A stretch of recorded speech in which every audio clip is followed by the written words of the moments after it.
One of the powerful aspects of praise, worship, and thanks is that it is effective in spiritual warfare. The primary kind of spiritual warfare that you and I are going to experience are the battle for our minds, the battle for our thought life. And one of the things that ends up happening, and you've experienced this, you just are starting to get overwhelmed. You have a barrage of thoughts, and the thoughts just keep on coming and keep on coming and keep on coming. And maybe it's something to do with your finances, maybe it's something to do with a relationship, maybe it's something to do with a family member, maybe it's something to do with a future that you don't feel like you have any control over, or all these different things. And what ends up happening is the enemy just starts to pound you. He starts to just throw thoughts at you. It sounds like you, but it's not you.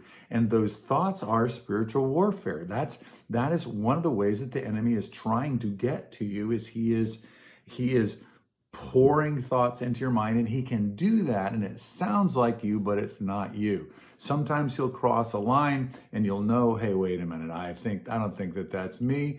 But the thoughts will just come and come and come and come. And so one of the things that worship, praise, and thanks do is once you start thanking God, you get your eyes off of yourself, off of your own thoughts. You take back a hold of the steering wheel of your thoughts, and you tell your thoughts, this is where we're going. You start thanking God. You start praising God. Sometimes I think it's even important to just be able to whoop it up and say, no, the Lord is good. The Lord is so good to me. He's been good to me over and over again. I remember all these times that God has been good. And you start to declare those things. And by declaring those things, you are changing the focus.